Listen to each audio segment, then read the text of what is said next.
Hi friends, good morning. কেমন আছো তোমরা সবাই? আশা করি তোমরা খুব ভালো আছো, আর আমরাও খুব ভালো আছি।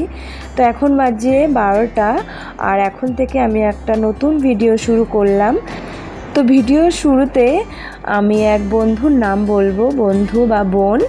তো বোনের নাম হলো মীনাক্ষী গাঙ্গুলি, বাড়ি আসানসোল। তো সেই বোন আমাকে বলেছে, দিদিভাই তোমার ভিডিওতে আমার নামটা বলো, আমার ভালো লাগবে। তো তোমাদের নাম বলতে আমার খুব ভালো লাগে। আমার মুখ থেকে শুনতে তোমাদের যত না ভালো লাগে, তার থেকে বেশি ভালো লাগে তোমাদের নামগুলো বলতে।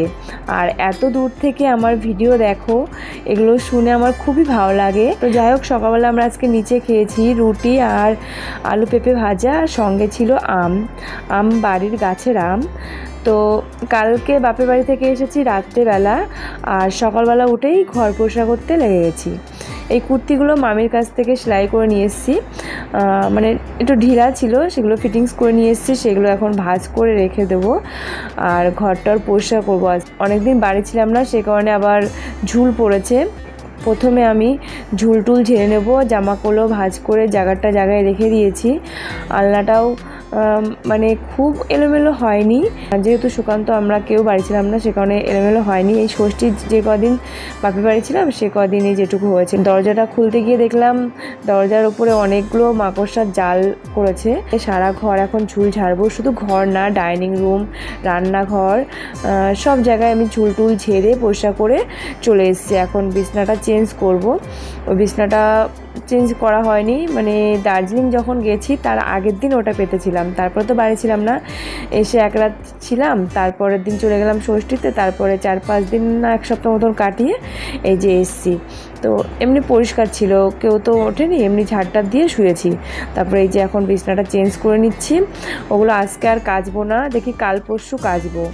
আজকেও রান্না নেই, নিচে খাবো দুপুরবেলা।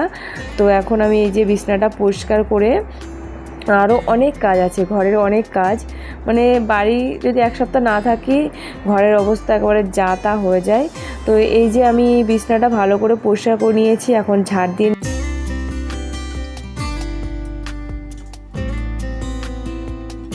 তো ঘরের কাজ কমপ্লিট হয়ে গেছে, এখনও ঝাড় দিইনি। তার আগে আমি ভাবলাম যে এই যে বেসিনটা ভালো করে পরিষ্কার করে নিই। আর এটা আমি হারপিক দিয়ে পরিষ্কার করি, তোমরা তো জানো, তোমাদের সঙ্গে অনেকবার শেয়ার করেছি। আর পুরনো স্কচ ব্রাইট দিয়ে এটা ভালো করে এরকম ঘষে পরিষ্কার করলে খুব তাড়াতাড়ি হয়ে যায় পরিষ্কার। আমার কাছে তো এটাই সুবিধা মনে হয়। যেমন নিচে শাশুড়িমা ব্রাশ দিয়ে একটা কাপের মধ্যে জল দিয়ে হারপিক দিয়ে তারপরে ঘষে, অনেক টাইম লাগে, ওটা আমার অতটা মানে ভালো লাগে না। মনে হয় যে এটা করলে ঝটপট হয়ে যায়, তাড়াতাড়ি পরিষ্কার হয়ে যায়, প্রেসার দিয়ে করা যায়।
সব এলোমেলো করে চলে যাচ্ছ। ঝড়ের মতো কাজ করলাম, তাও কাজ শেষ হলো না। সুকান্ত এসে চলে গেল কল্যাণীতে, ওই যে গ্যাসের গাড়ি আছে ওর লরি, সেই লরির কাগজপত্র নিয়ে কি জানি না কি দরকার। হ্যাঁ, লম্বা হয়েছো তুমি, লম্বা হয়েছো, ছোট রাস্তা হয়নি শোনা। তো এখন যাচ্ছি নিচে খেতে। সুকান্ত বললো ওর খাবারটা এনে ঘরে রেখে দিতে। খাওয়া দাওয়া করে চলে এসেছি, আর সুকান্তের জন্য নিয়ে এসেছি যে উপরে খাবার, ও কখন আসবে তার ঠিক নেই। আর শাশুড়িমা এখন যাবে ডাক্তারের কাছে। ভাত, এই যে শশা দিয়েছে, আর এখানে আছে শাক ভাজা। এটা কিসের বড়া? শাকের বড়া মনে হয়। এটা মটর ডাল ডাটা দিয়ে, লেবু দিয়েছে। আর এখানে ডাটা দিয়ে ঝিঙে না, ডাটা, পটল, আলু আর কাঁঠালের দানা দিয়ে তরকারি। এখানে তোমার উলের ডাঁটা, আলু, কাটলের দানা এগুলো দিয়ে একটা তরকারি। তো ছেলেকে ডাকলাম, ছেলেকে বললাম যাই ঘুমাবি, বলছে না কার্টুন দেখবো, ছোটা ভীম দেখছে। তো যাই হোক, এখন আমি রেস্ট নেবো, তোমার সঙ্গে আবার পরে কথা বলবো। কই? কোথায় পাপা? দেখতে পাচ্ছি না তো। এই স্নান করেছো? স্নান করে ভাত খেয়ে নাও। এখন কটা বাজে দেখেছো? কটা বাজে? 5:15। দুপুরে খাওয়া 5:15। এখন বাজে 8:30। আমি সোনাকে এতক্ষণ বই পড়াচ্ছিলাম, আর এখন এই যে সুকান্ত ঘুম থেকে উঠে এখন যাচ্ছে বাজারে। কি আনতে যাচ্ছ? এদিকে তাকাও, এদিকে আসো। কি আনতে যাচ্ছ বলো, সত্যি কথা বলো। আমি বলেছি চা বানাবো, চা বানাবো। ও বলছে তাহলে চপ নিয়ে আসবো। দেখো চপ খেতে যাচ্ছে, চপ দিয়ে মুড়ি খাবে আর চা খাবে। এসে তোমার ডিউটি কিন্তু লেখানোর।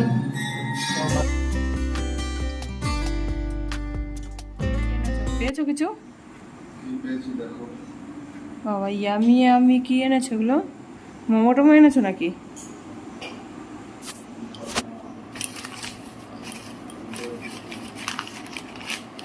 চিকেন পকোড়া। আর এর মধ্যে কি আছে?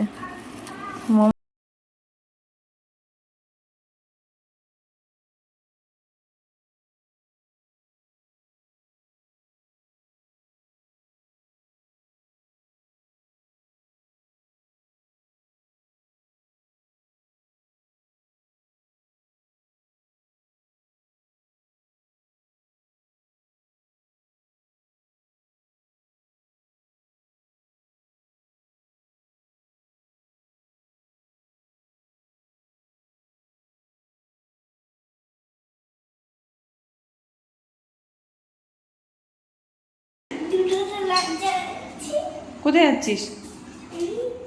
কি করতে যাচ্ছিস নিচে? দুষ্টু করতে যাচ্ছিস?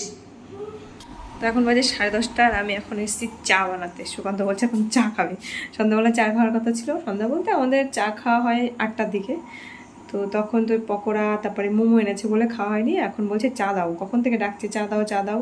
ও ঘরে বসে লেখাচ্ছে আর আমি এই ডাইনিং টেবিলে বসে আমি এডিট করছিলাম ভিডিও। তো চলো চাটা বানিয়ে নিই।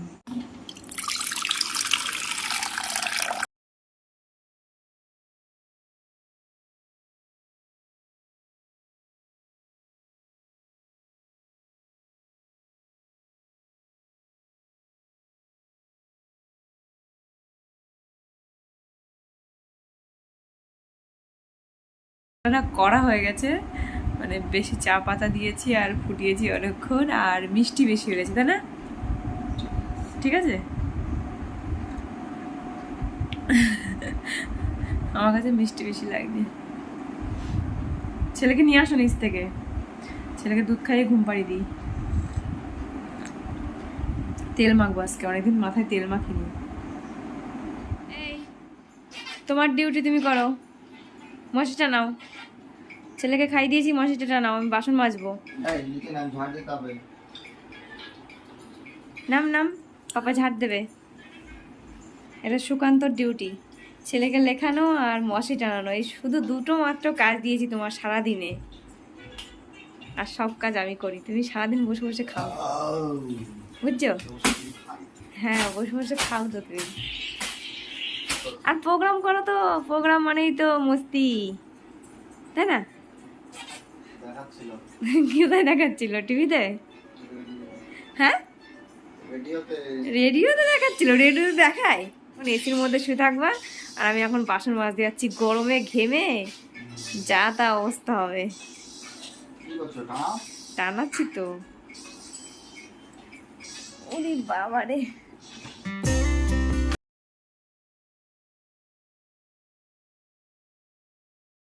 অনেক দিন পরে তোমাদের সঙ্গে শেয়ার করছি বাসন মাজা। তো তোমরা যারা ডেলি ব্লগ দেখো মানে পুরনো বন্ধু তারা জানো আমি বাসন মাজার শুরুতে আমি সিঙ্কটা ভালো করে, তারপরে এই ট্যাপটা ভালো করে পরিষ্কার করে নিই স্কচ ব্রাইট দিয়ে।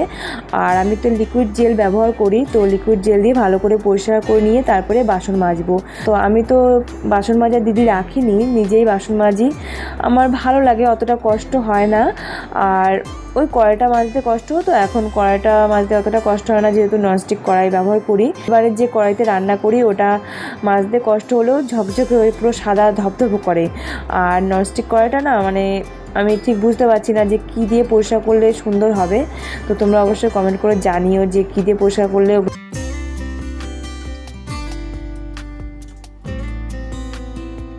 রাত্রেবেলা দেখবে সব কাজের শেষে যদি ব্রাশ করে তারপরে মুখে ফেস ওয়াশ দিয়ে ধুয়ে নেওয়া হয় তাহলে অনেকটা ফ্রেশ লাগে।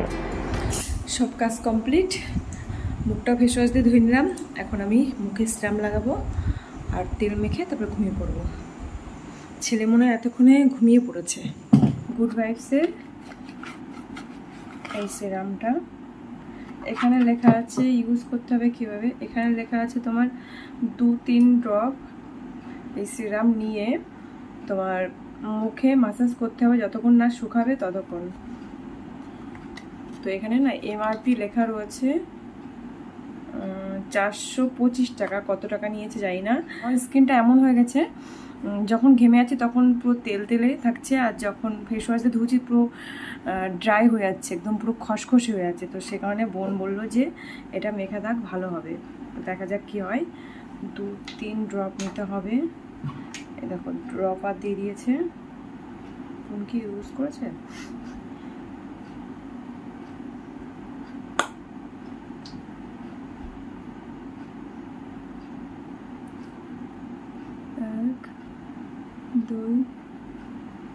উল্টে আমার র্যাশ না বেরোয়।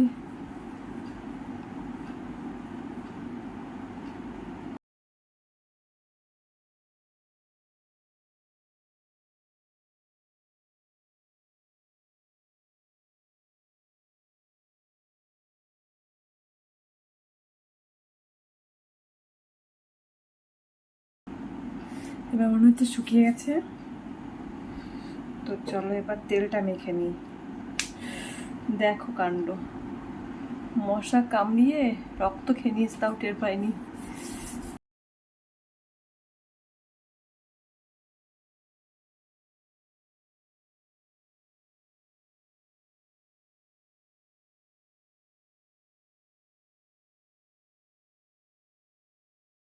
তো চুলটাও বেঁধে নিয়েছি, বেশ আজকের মতো কাজ কমপ্লিট। এবার আমরা ঘুমাবো।